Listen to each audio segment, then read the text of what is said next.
porque aí nos anos 70, 1973, né, eu estava fazendo cursinho para prestar o vestibular para arquitetura. Em 1974 eu entrei na faculdade de arquitetura, e nessa época eu vinha bastante, né? Vinha amigos de São Paulo também, da faculdade, e a gente sempre estava com um caderninho de anotações para fazer desenhos e tal, que fazia parte do métier da arquitetura, né? Então eu gostava, eu adorava vir desenhar e às vezes pintar também, colorir a paisagem de Conceição dos Ouros, né? O relevo, as montanhas, o rio, as canoas. E numa dessas vindas, né, a Dona Irene já era assim, bem velhinha, o Zé Tito, eles muito corteses, aquela educação, né, a moda francesa, né, com origem no século XIX. Eles tinham lá no casarão livros em francês, dicionário de Tupi-Guarani.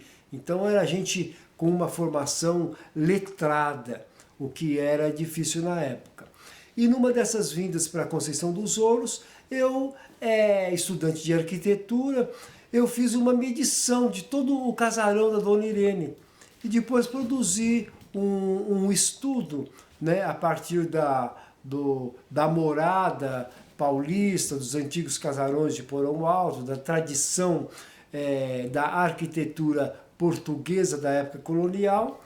Eu produzi um estudo, né, um trabalho sobre a utilização do casarão no século XIX, a partir do momento em que ele foi construído.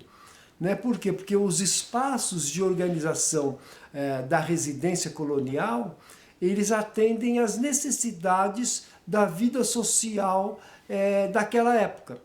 Já nos anos 70, né, quando eu fiz esse trabalho, essa pesquisa, era muito divertido aquele casarão da Dona Irene, que a gente ia lá visitá-la e a gente tocava campainha, né, e às vezes demorava, naquele terracinho que entrava já pelo lado, já tinha mudado, a entrada não era pela frente, pela avenida, mas pelo lado onde foi construída uma varandinha. E a gente tocava campainha, esperava, demorava, de repente a gente ouvia toque, toque, toque, toque. Vinha chegando e o barulho da chave abria a porta. Quem era? Era a Iracema, né, a criada da Dona Irene. Antigamente tinha essa coisa de ser criada. A criada não era uma empregada, era uma pessoa de família humilde, né, às vezes pobre, passava necessidade, e essa pessoa vinha para a casa de alguém que tinha uma condição econômica melhor e ela era criada ali. Era comum, a pessoa tinha muitos filhos, não dava conta de criar todos, dava para um tio, dava para um amigo para criar aquela criança. E aquela criança virava uma criada. E a Iracema era muito interessante, porque ela era fiel escudeira ali da Dona Irene e do Zé Tito, né? Faz tudo naquele casarão. Então ela vinha com aquele jeito já dela, né? E a gente fazia brincadeira com ela, né? A gente falava Iracema, a Virgem dos Lábios de Mel, né? Que era dos romances, né? Da literatura brasileira. E ela dava aquela risada sem dentes, né? Com dentão de ouro que ela tinha. E a gente se divertia muito. E na casa da Dona Irene, eles usavam eram umas salas muito grandes, as portas enormes, aquelas janelas, e eles usavam aquele chão de tábuas corridas para secar o café. Porque no terreiro da casa da Dona Irene, descendo lá para baixo, tinham muitos pés de café, e eram pés de café centenários, assim, enormes, e ela produzia aquele café e punha para secar no chão da sala. Então você entrava na porta do casarão, tinha só uma passagem, né, que era uma passagem pequena em que você andava e no meio do café que ficava ali para secar. Aquele café seco, era muito interessante. Às vezes a gente gostava de brincar ali, de deitar naquele café, tinha os gatos também, que a Dona Irene gostava muito, né? Bibico de Tico-Tico. Tico-Tico era um dos gatinhos da Dona Irene que ela adorava. Né?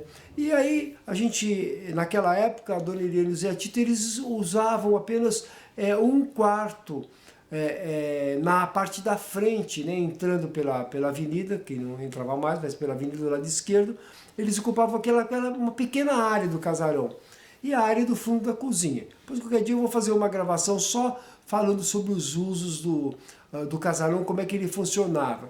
E ali a gente conversava e ouvia no rádio a missa de Aparecida do Norte. Quando a gente chegava lá que ela estava ouvindo a missa de Aparecida, que isso era todo dia, aí a gente tinha que esperar, a gente ia para o terreiro, ia para os porões ali, ver aqueles ferros antigos que tinham ali de prender escravos, e andava pela casa, ficava um pouco ali esperando terminar a missa para a gente poder conversar. E aí conversávamos muito com a Dona Irene sobre coisas do passado, sobre família. Não, era sempre uma alegria, eu gostava muito dela e ela gostava muito de mim. Né? Então eu, sempre a minha mãe, né, a filha do Dr. Araújo, Dona Alísia, mandava para a Dona Irene, quando eu ia visitar, levava alguma comida, né? Levava alguma comida apetitosa, como ela falava, aquela coisa que a gente fazia em casa, né? Para ela, e ela mandava de volta os produtos do quintal do casarão.